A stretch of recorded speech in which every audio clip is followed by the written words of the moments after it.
Welcome to the SwimSwam podcast 2020 Olympic coverage. And today we have such a special guest. We are sitting down with the now world ranked number one man in the 400 IM, all the way from Austin, Texas, just 10 minutes down the road from where I'm recording right now. We're talking to Carson Foster. Carson, how's it going, man?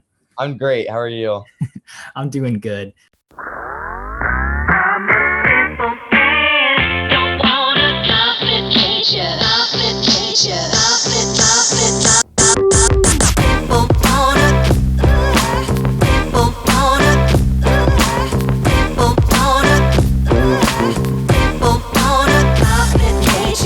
Let's talk about this monster 400 IM you dropped at the Speedo sectionals and in your home pool of Austin, Texas. You went 408-46 in finals.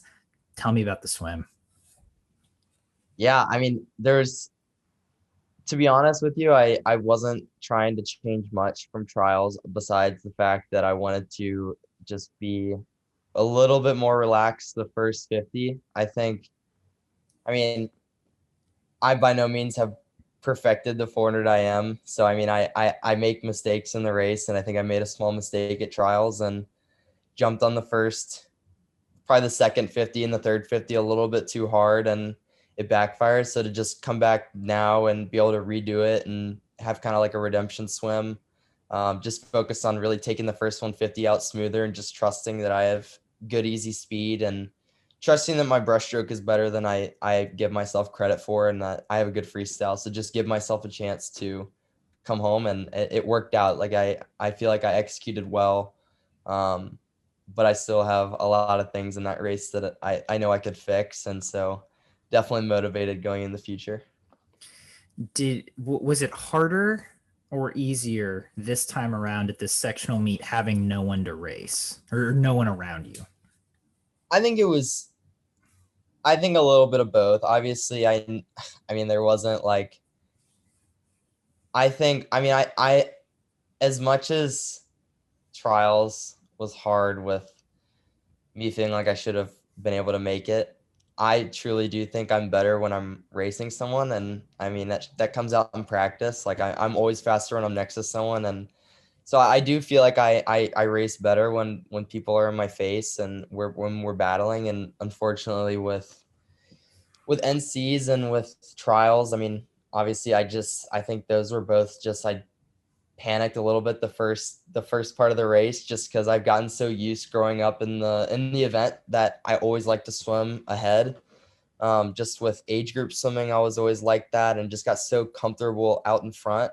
And I think now that I'm finally becoming super competitive at the high national level and then the international level, like I have to trust that I don't always have to be ahead. And so I think it's more of a thing where I gotta adjust now that I'm getting to this level. So I think it was easier for me to start that change at this meet, knowing that I could just pretend like there was no one else around me, and trust that, give myself the confidence to know that I don't have to take it out blazing fast to be able to produce a good time. And I think I always kind of, like I just said, I had to do it because I was comfortable doing that in age group swimming, but I didn't trust that I would have the breaststroke to be able to hold the lead unless I got out up front. And I feel like I'm finally getting to the point where I do. So I think it's definitely a mix. I mean, I have the confidence to race other people, but it's also nice to not have to worry about racing anyone and just being able to focus on myself. So I think it's definitely a mix. That is such wisdom to have as a 19-year-old. I mean, it's great perspective, and I think you're 100% on point there. It's a different level of racing, and it's something, as you said, you haven't been used to. You never you would take the lead and then just have it for the whole race. Part of me wants to blame it on my ongoing everlasting rivalry with my brother. Just the fact that literally if I ever have to race Jake, I'm going to sprint backstroke as hard as I can to make sure that I can get a big enough lead on him. And I think that carried over into works in practice. I'm gonna do it in the meet. And I mean, obviously it does, like, I'm getting to the point where it could work eventually, where, but I don't have to do that to be successful. And I think now that I have the confidence knowing that I don't have to do that, um, I think we're moving forward in the right direction. So I have to ask if any swim fan knows, the 400 IM is pain, and if you swim it right, it's going to hurt at the end. What was the pain like at the end of this 408 for 400 IM? So this pain, I went 2 seconds faster, but I was telling the guys before in the locker room before my race, I was like, you know what, like, it's gonna be pretty hard for me to hurt worse than I did at trials. Like, I don't know if I'll ever get to that pain level of the last 15 meters I had at Olympic trials ever again. Um, which is kind of nice to think about, but also like gives me a new perspective. And so like, but I got back to trials or got back from trials back to Austin. And once I kind of got back in the groove of training, I just started doing a lot of different stuff that I hadn't really done throughout the season, just because, I mean, now we're kind of in the point where it's kind of just work on your weaknesses, see what you can dig up in a time that doesn't really matter too much. Yeah. And I started doing these. I've been going, the distance guys at Texas would get mad at me for calling this the distance group because it hasn't really been distance group lately, but I've been doing like best average 100s with them. Like doing I did one day, I did like 10 ones best average in a suit on 110, see what I can hold. And then another day without a suit, I was 6 ones on 130, see what I can hold. And so just finding that rhythm and finding like that feeling of what it feels like on number 5, 6, 7, 8, 9, 10, where my body's starting to cramp, like tighten up, and learning what I need to do when I feel that. And so honestly, I was just thinking about that the entire last 100, not panicking. Like, all right, I don't need to sprint the whole time to be able to go a 58 right here. I can build this first 50 and just lay it on the last 25, and it'll get me to 58. And so yeah, just learning stuff like that about myself and about my swimming this past month. And I've told a couple of people this. I learned so much about myself and about my swimming. About myself out of the pool, and about my swimming, from this past month. And as much as I would want to call myself a 2021 Olympian or a 2020 Olympian, I don't know if I would trade those lessons for that, just because I know that those lessons are going to help me be successful in the long run and get me to where I want to get. And so I'm thankful for my circle of coaches, like my mastermind coaches that have helped me through this last month and figuring that stuff out. And yeah, I'm super looking forward to the future.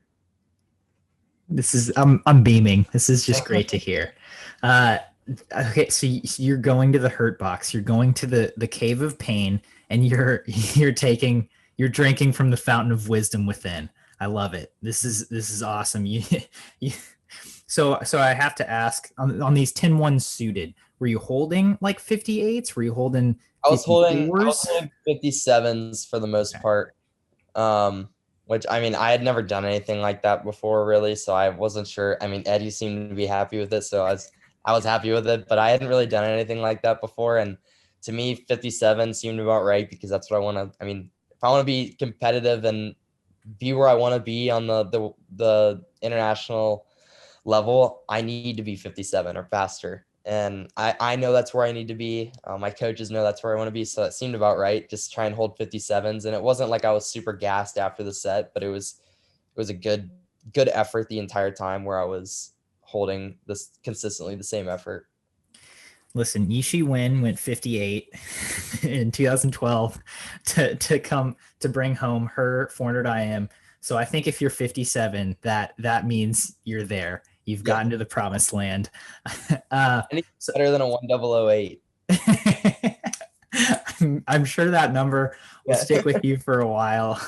Yeah. But in all seriousness, now that you've had some time to reflect, it seems like you're in a good place.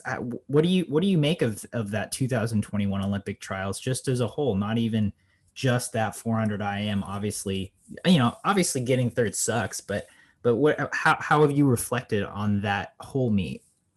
Yeah, and I think it's, I mean, it was a hard week emotionally and mentally to go through. Just, I mean, the up of being top seed, feeling great in prelims, and then the like as far down as you can go of being out touched for third, and then making semis, getting ninth in semis, Luca scratching and me in the final having a shot, and then me going 146.6 and not making the team.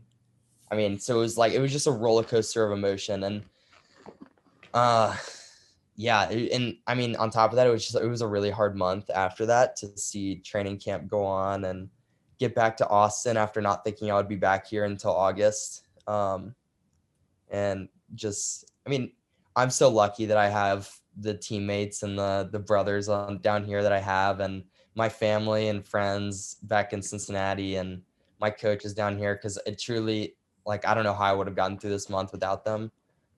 Just being able to tell them what I'm feeling and how I'm feeling each day, and them being able to understand and helping me through it. But then also, like I said before, I think I've learned so much about myself this month, and um, I think it's truly going to turn me into such a better swimmer than I would have been had it not happened, which is super exciting to me. And I said this at trials, but I mean, it's even more relevant now that God's timing's weird with why did it have why did I go 408 3 weeks after when I needed to do it, and I'll probably never know, but I mean, I trust that it's gonna help me in the long run. And I was telling Wyatt this morning, like, as much as last night seeing the 400 seeing my time hold up, I was like, dang, like, I really could. I don't know if I would have, like, I mean, anything could have happened if I was in that final and I was racing. Like, I can't say, like, oh, I would have won the gold medal. Like,